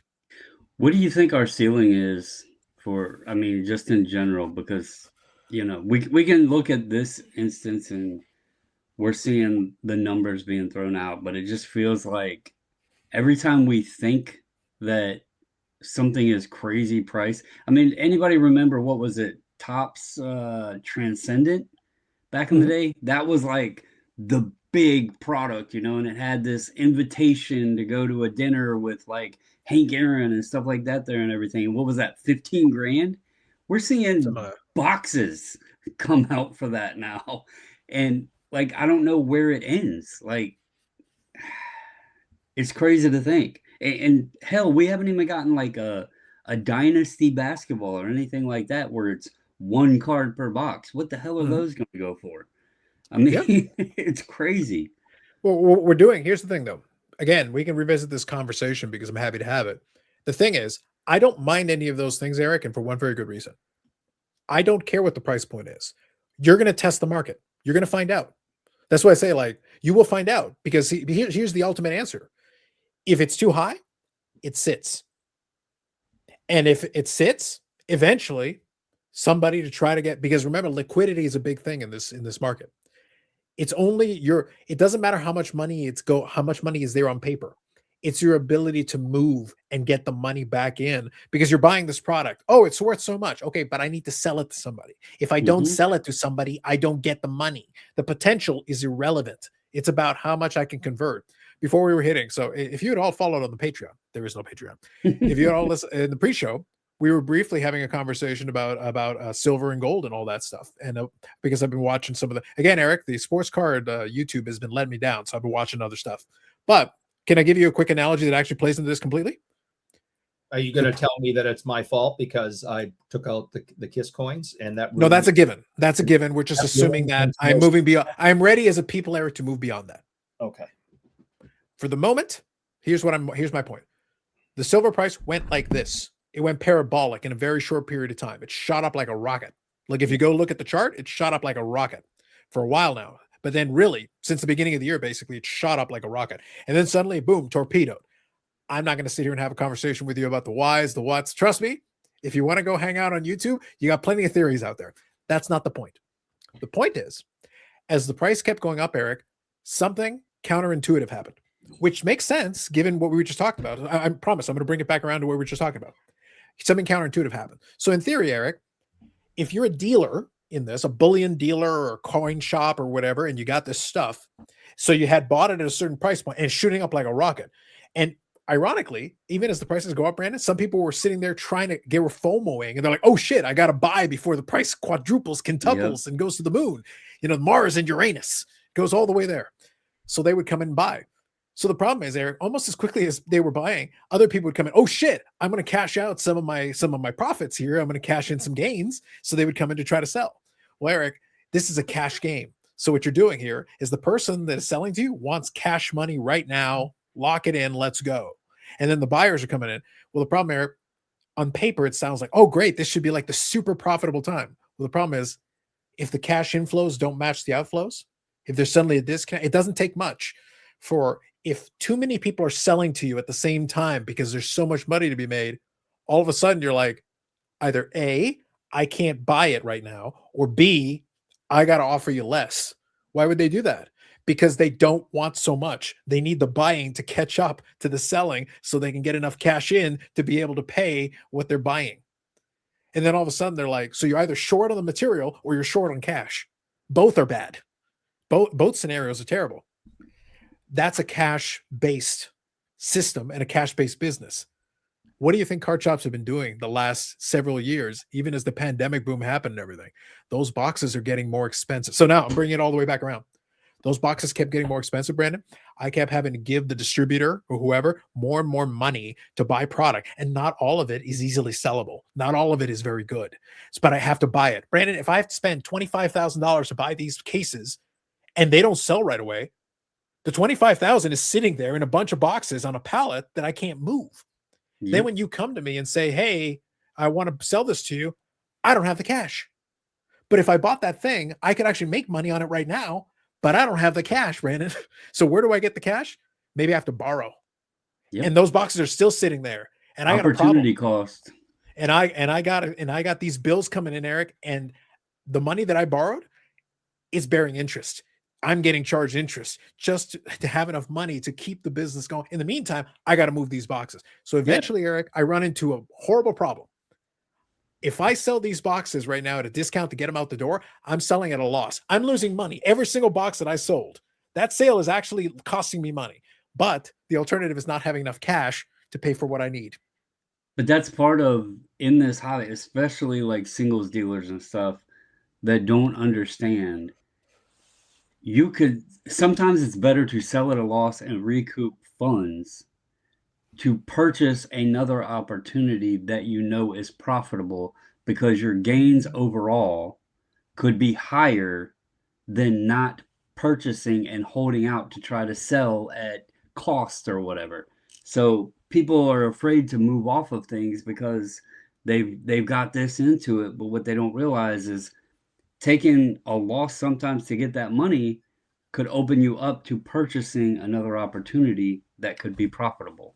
It can, Brandon. But the issue that I'm talking about is the case where you're running a dealer, you're running a card shop where you basically have to keep buying more product. So yes, you sell that product at a loss. You're talking about these singles. Well, actually, Brandon, I don't have money for these singles because the money that I'm losing on these boxes that I sold, that cash is being used to buy these other boxes I'm not going to be able to sell that I'm also going to be selling at a loss. That then I have to buy the next set of boxes that I'm also going to be selling at a loss. The next set of boxes that I'm also selling at a loss. But get return on revenue sometimes you're going to take a hit on some of your product. Like we know that AMG. The problem, Brandon, I understand your point. The problem, Brandon, is that for a lot of these companies, a lot of these products, you're taking a hit on 95% of the product. And a lot of these guys don't have enough capitalization to keep eating 75 cents on the dollar over and over and over again. There's not enough money left to buy the singles. So they can't even do that because they got to pay for the next set of cases. Because if they don't have any cases or any boxes, then people complain, oh, you never have any boxes. And they don't even come in to buy your singles either. Right. Well, it's a hamster wheel. I was talking dealers at card shows, not necessarily. No, I understand. But I'm talking about the guys. So remember, we're talking about the ecosystem of boxes. The ecosystem of boxes is actually a terrible ecosystem, Eric. I wouldn't want any part of it because right now, as it is, the price point of the stuff coming in is most of the time not worth it. And it's not flat out not worth it. I think that might have been some of the issue with the scenario that we encountered. Yeah. If you cannot get the boxes at a reasonable cost, then it is impossible to make money on it. And the more times you have to buy the stuff just to keep because one of the worst problems, Burbank has done a good job because they've now they're so focused on singles. They still have boxes, by the way. If you go to Burbank shop, they've got boxes, but that's not their main concern. He's more interested in being able to sell the millions of singles they got in stock online, in the store. Most of his money, Brandon, is made on these singles. That means he can weather that storm. He has enough capitalization to be able to then deal with, because he's going to tell, you know what, distributor, I don't want 100 cases. I'll take 5. 5 is fine. But you don't want, nope, 5 is fine. I'll try to sell through the 5. And if I can get through the 5, then maybe I'll order more. But for now, 5 is fine. But these other guys don't have a choice because they say, if you don't take the 5, then next time you get 1 or you get 2 boxes. And then they're like, so when the new product comes out, Eric, who likes to go to the store where you never have the new product ever? No, that store is not going to get a lot of business. Yeah. The only way you could have made it is if you were a singles store in the first place, and that was all you did, and maybe the odd box, you could get away with it because then your clientele is skewed appropriately. But if you're a regular shop, you need to have some wax on the shelves. So now the question becomes, how much can you get for what price point? Good luck. Well, allocation is everything. That could actually transition into that other topic that you wanted to talk about, because I have what was crowned upon the documents as the biggest spender through Fanatics in my backyard. Really? And speaking about shops, they do have a shop not many people know. And it is exactly what you would expect when you're spending that much money on product allocation. The singles availability is not that great. There are some, but the main source in the store, and obviously they have a big online presence, is wax. So can I set it up? So Brandon, can I set it up just so that we can get into? So we're going to transition out. By the way, love to get your thoughts, and in general, any thoughts you might have on that, because we had some fun with it, obviously. And of course, listen, comment section, Eric, I think you'll appreciate this. I got to do it one more time because I love it so much. Comment section, I want thoughts on this. It's beautiful. Look at it. This is. I'm trying to. I can't. It's.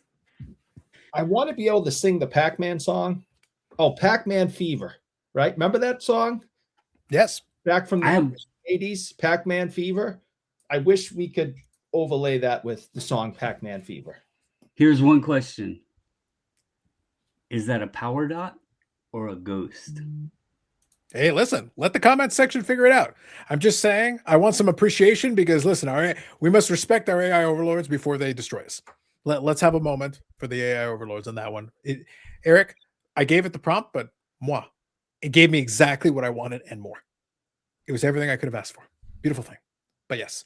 All right, so we'll briefly talk about the infamous leaked documents coming from Fanatics, the Fanatics overlords, basically breaking down all the several. They had a list of the several of their different breakers and card shops and stuff that does business with them, the amount of sales, and then I think the way it looked basically to me was you had a pie chart, you had the totals, breakdowns, and everything, and then on the side you had kind of bullet points that gave different points and kind of like a little mini scorecard because you had check marks based on different things they did. Did they attend Fanatics Fest and stuff like that? That was basically the concept. It was like a scorecard, report card kind of thing on all these different ones with certain data points and certain bullet points on all these different shops and or breakers. Now, obviously, you're also giving information on revenues, because that's a thing. Now, I've got a few thoughts on this kind of separate. Again, we'll go a little off the beaten path, but I wanted to set that up. That's what Brandon was referring to. So real quick, I want to get high level thoughts from you guys, but then also let's not go too far off the beaten path. Let's start off with just the concept. Obviously, it is a leak. It's information. It's not really as shocking to me, but at the same time, it was interesting to get confirmation and numbers behind some of these places and things. So it was interesting from that perspective, but just general thoughts on it. And then we'll touch on some topics related to it. So go ahead. I'll tell you my first thought. Obviously this looked like it was information, I believe, from the National 2025.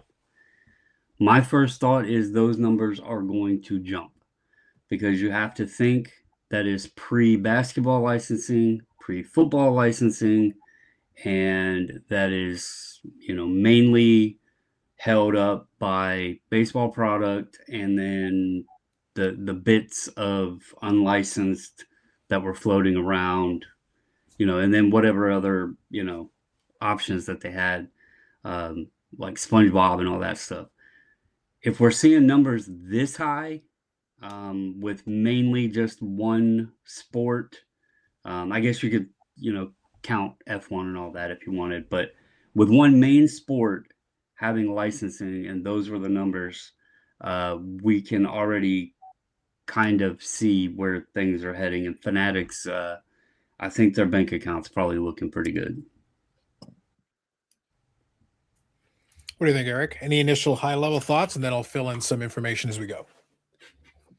We don't say that they're the Fanatic overlords for nothing. Mm-hmm. They are a bull in a china shop. They are a bulldozer through a condo, and they're going to rule the hobby soon enough. So that's about as much as I can say on that. All right, fair enough. So what I'll do, just as a starting point, just to give some general thoughts on this. When I was looking at it, again, I said a moment ago, none of the numbers and concepts surprised me. The players listed and all that, none of that surprised me. Again, it was interesting to get some insight in terms of the numbers and kind of the bullet points they included in there. But again, because we had bullet points, a lot of that looked like basically a presentation you would provide or a package you would provide to somebody.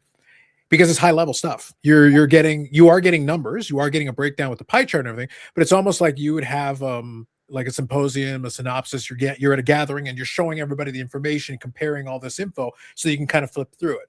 I've been in meetings where you show that you're giving like a high level overview because again, Fanatics for a lot of these guys has way more detailed stuff straight from the POS level. Like you can get way more granular. This is really just to show you a quick overview, a snapshot of all these different ones so you could flip through them on, if you had a little booklet, you'd be able to flip through them. It's still interesting, and I understand why a lot of people kind of were maybe shocked. Some of the numbers obviously looking pretty good, and to Brandon's point, add more licenses, it only expands, it multiplies the size of the marketplace because basketball is a big piece with a lot of high-end stuff. Well, unless you're Pacman, then you might struggle to sell a couple of spots and break some, hypothetically. But aside from that, there is a lot of money still in that space. There is still a lot. So you add that into it, and that's just going to obviously provide more options.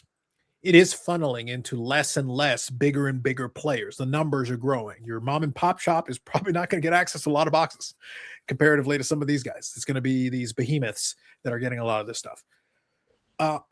My takeaway really is, what's funny is even knowing that, even with the leak and everything, if you're Fanatics, you're probably going to have another meeting and the meeting is going to look very similar to it. And the meeting branding would be like, the first rule of Fight Club is nobody talks about Fight Club. So you basically got to figure out where the leak is.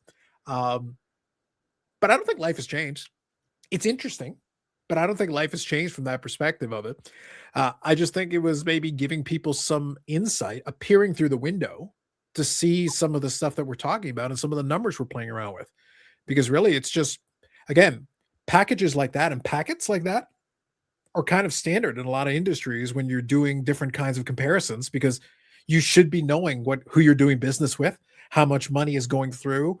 And then if you're deciding who you want to do more business with and business without, well, Eric, you do a scorecard. So I'll give you an example. I talked about, like, over the years, I've worked with the different banks, and there's different formats that they use in order to try to decide, okay, so we've got a bunch of vendors. So just to give an example, we got a bunch of vendors. And obviously some of the vendors, Eric, provide certain services, things that you might need for either supplies or information or data or software applications or whatever it is. Well, when it comes time, maybe your contract is up for renewal and you're trying to decide if you want to maintain who you got or maybe look into some other options. You don't think they don't have scorecards? You don't think they keep tabs on all the different suppliers and say, who's been doing good business with it? Who do we like doing business with? Who is hitting a lot of the things we're asking for? How much business we're doing for them, dollars and cents, right? Everything that you saw in there, obviously at a high level, that's exactly what a scorecard is. That's standard, man. Like across the board in almost every industry you can think about, because if you're dealing with your Fanatics, in this case, you're the supplier to all these things. But you can choose who you want to do business with. You don't have to do business with any of those people. If they cross you, if they don't hit those check marks, Eric, we can cut you off. Steel City, you're out. Blowout, have a nice day. Hasta la vista. So you can decide. So now you're evaluating all of them based on how well you're saying, if you guys want to get the maximum allocation, we want you at Fanatics Fest. We want you at this. So Dan, use the correct verbiage on this. It is kind of a pay-to-play system. You want access, make sure you meet all our requirements. And then when we hit the check boxes, then we'll look at you next time. Go ahead, Eric. We have at Sports World in the past have looked at getting direct allocation from companies. Mm-hmm. And we chose not to go that route because of what you were just saying. The check boxes. Mm-hmm. Okay. They talked about, all right, we want you open between this time and this time. We want our product prominently displayed right here. We want this done, that done, this done, that done. Well, when you're talking to someone like Phil, who's been in business for 40 years, doing it his way, old dogs and new tricks don't go together well. And to have a company come in and say, if you want to work with us, you got to change all these things you've been doing for 40 years and do it our way now. He kindly showed them the door and said, no, thank you. So they do demand quite a bit. Some of these companies, they want to be, the prominent company in your store. And I mean, they go as far as telling you when you are to turn the lights on and when to turn the lights off of your business. And that's just like, no, you're not coming in here and telling us when we can turn our lights on and off. So it's that specific for some of them. And if you want to play the game, you're going to have to kowtow quite a bit with some of these companies. And some people aren't willing to. No, I agree with that. That's why I say I thought it was worthwhile to kind of give that context. That's why I say I'm only speaking one industry. I promise if you go look at other industries, there is similarities to it. Now, Fanatics is uniquely positioned inside. Again, going back to what I said a moment ago. If the bank that I'd worked at the time that had all the scorecards and everything, by the way, all of them have scorecards. Just to be clear, all of them have it. It's standard. It's not they're not unique in that sense. But it works both ways. You could be like, hey, we want you to do this, this, and this. By the way, the vendors can tell you to kick rocks. Now, you'd be losing out potentially on a big client because a lot of them have, hey, they're pretty well capitalized. So sometimes, depending on your firm, you might want them as a client. So then you might be more than willing to kind of like, hey, look, we'll play the game with you. You want this. And sometimes you can negotiate. Sometimes you're like, look, we'll do this, this, and this, but this one we just can't. And then sometimes that's still agreeable. Like it can, as long as you're getting enough of what they want. So any business that operates in that space that has the power to be able to do that, and we're talking about a situation where like there's more than one bank, there's more than one credit union, there's more than one, pick a financial institution, whatever you want. Fanatics, all roads for the most part, in 3 out of the 4 major sports are now leading to Fanatics. It's Fanatics for this, Fanatics for that, Fanatics for this, and Upper Deck.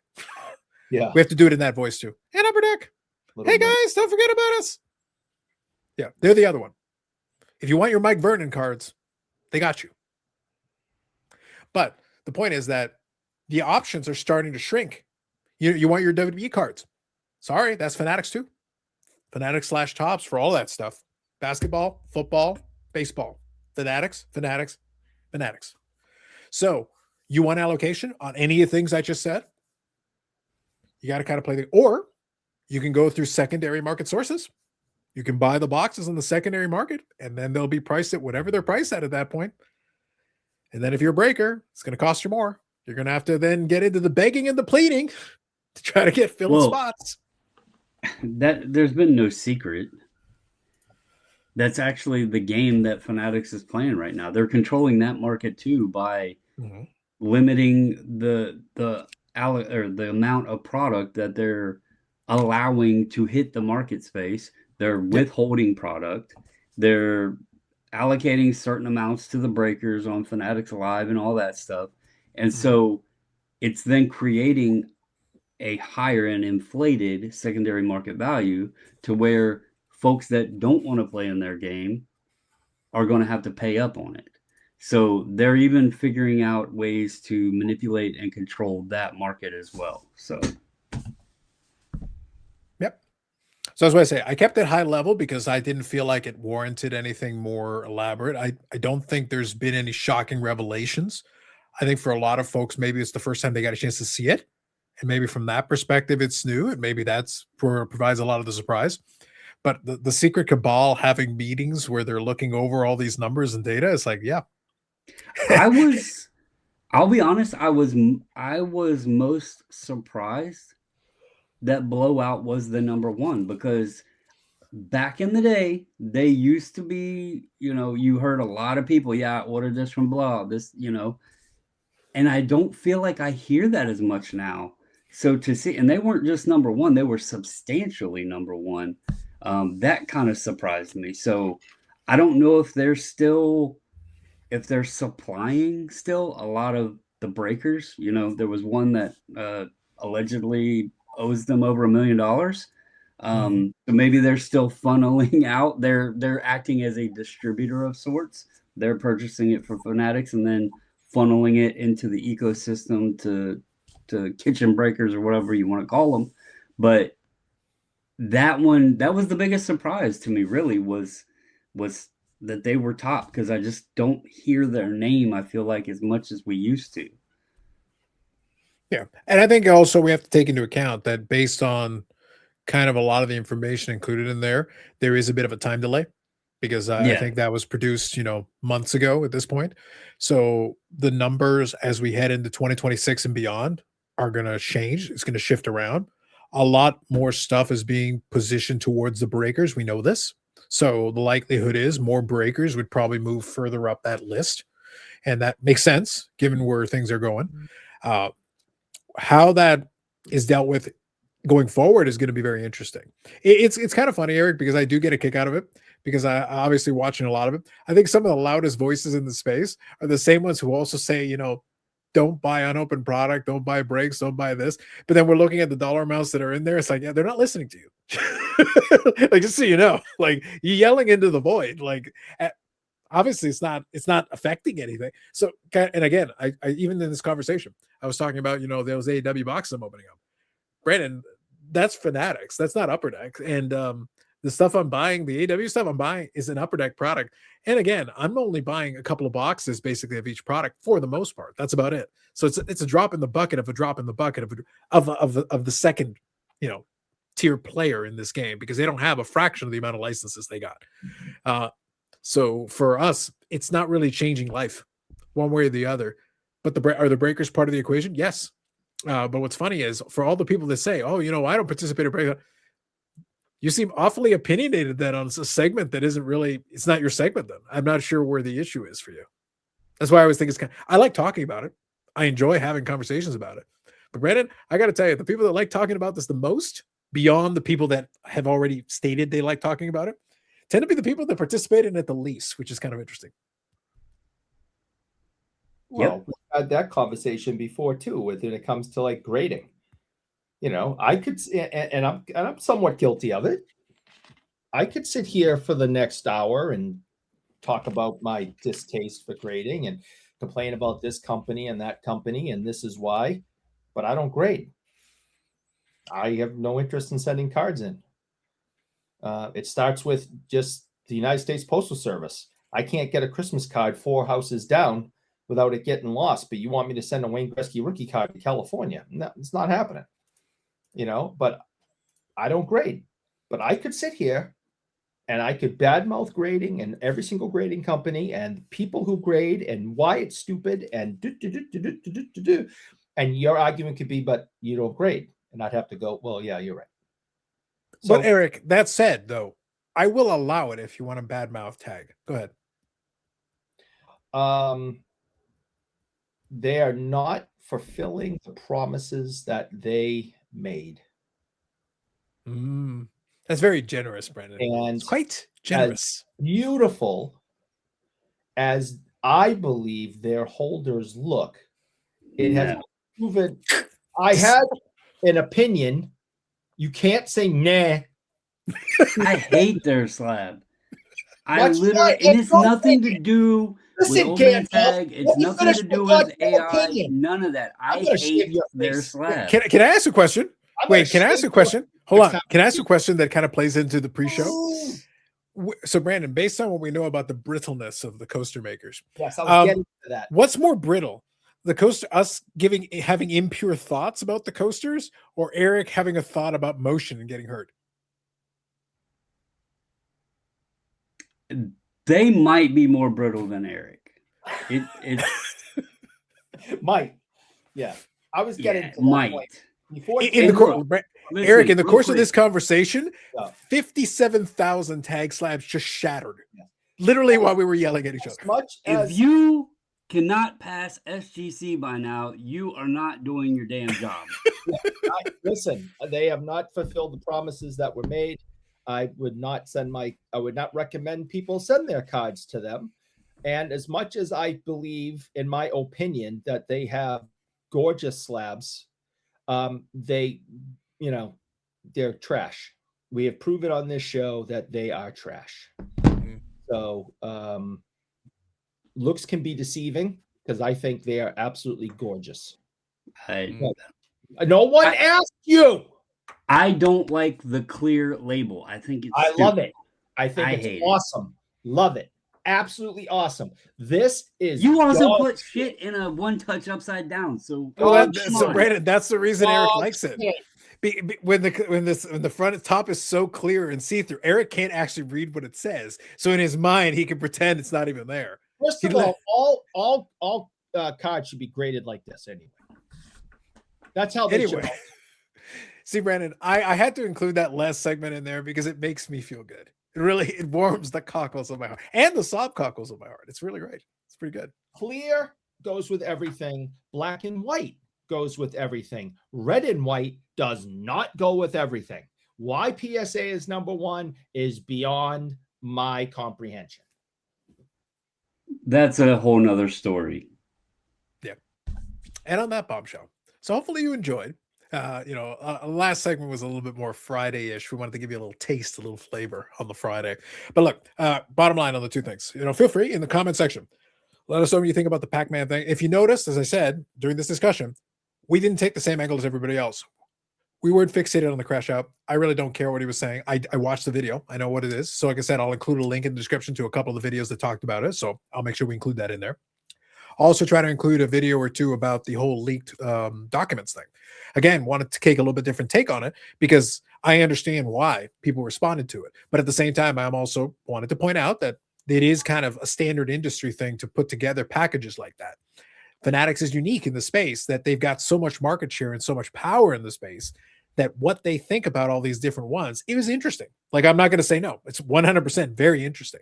It is kind of funny. But I look forward, Brandon, to getting the leak on the meeting, talking about the leaked meeting and being very disappointed in the leaked meeting. Yeah. No, I didn't like, I think it was more, I think we have two very, very self-explanatory things here. The Pacman thing, bigger name in the industry, never really has any controversy or black eyes to his name. It shows that it's a lot easier to compose yourself and have a personality to a blank mic with no audience versus and editing, composing yourself with trolls and being live and all that. Lesson there. Hopefully he learns. Yeah. Well, also Then, the other lesson is the difference between an influencer and a creator with a lot of views, because we really add this exclamation point on this one. Packman found out he's a creator with views, not necessarily an influencer, and the price point matters. It matters a lot. And then the Fanatics thing, I think the story there was just somebody leaked this. Yeah. Like I don't know what really more we got out of it, because, like, you know, we both mentioned it was interesting to read. It was an interesting read, but I don't think it's really given us like this behind the scenes tour of really what's going on. It's also old data. You know, we're 5 months away from the 2026 Nationals, so it's over 6 months old. And again, as I mentioned, these numbers, hell, show me the 2026 numbers, or actually show me the 2027 numbers, because I expect them to be much larger once Fanatics has all the licensing. Yeah, I would love to see the next version. I would like to see the updated numbers on it. I think it'd be very interesting. Well, that's why I said 2027, because I would like to have the NFL license included as well, because I think that's also going to be a big bump. Yeah, and I think those numbers would be very surprising, I think, to a lot of folks, because a lot of money. It really is. It's a lot. But that's why I said, like, I wanted to give at least that context that I've seen report cards like those compiled. Mm-hmm. And in a lot of cases, you can have a lot of data points. That was a very high level. The whole bullet points thing and the little check marks thing, that's kind of it's almost like a PowerPoint deck that you would create to kind of show everybody so you could go over it and slide by slide, basically. And it's meant to be easy to read, easy to digest. But I can promise you they have much more detailed data and information on all of those, and probably complete dossiers, Eric. I bet they got files sitting at, Fanatics HQ with a whole dossier of all the breakdown of everybody, contacts, who they like, who they don't like. They probably have it right down to a science, because they want to know who they're going to do business with, and that you're getting the high level view, the very clean version. I'd be curious to see, Brandon. I would love to see the full file, like the real file, because there's probably a lot more information in the real file, a lot more thorough than a couple of bullet points and a couple of check marks on a slide. Yeah. But regardless, it's still interesting. It's an insight into kind of what they're looking at, and some information, some numbers, some stuff to digest. But I think ultimately, though, there's nothing actionable. Like, as a viewer, like, did it change anybody's perception of one of these companies? Did it make them think more or less, or like, I don't know. It's not changing a damn thing that I'm doing. So yeah, but I think it goes. I'm gonna mark this one, Eric, under the category of interesting. I am interested. I was happy to talk about it for a little bit because I found it interesting. If any of you would like to comment or have any additional thoughts on it, please, by all means. And again, I'll link you to a few other videos that also talk about it. So it's one of those things where you got out there, but I figured we'd take our swing at it as well and give a little different perspective. That's it. Thank you to AMG for supporting the podcast and the channel. Brandon, Bobbles, and Baller Cards, no associated 540 Flips. Coach Eric / Coach Paul / Coach Dave / whatever he calls himself this week. I heard 540 Flips or somebody. I was like kind of in the background listening to the Friday. Was he back, like, bothering you or something, Eric? Yes, he was causing trouble again, and I threatened him and told him if I ever get my hands on him, I'm going to murder him. Yeah. Okay. I Right. thought I heard something. Yeah, he's back at it. I thought he disappeared, thought he learned his lesson, thought he was done being childish, but nope, he came back and went right on the attack again. And it's a very sad situation. He must be a very lonely and sad man. Scandalous. Truly scandalous. More videos coming up on the channel. Friday live streams at 8 p.m. Eastern Standard Time. The longest running episodic, whatever it is. And on there, Eric goes on there, and every single day, every single week that we have the longest running episodic, he says, for all your sakes, all we do is lose, lose, lose, lose, lose, lose. And if that isn't good enough, it is the #1 fan site for Mike Vernon on the internet. #1. More on that on Friday. That's it for this one. Have a good one. We'll catch you in the next episode.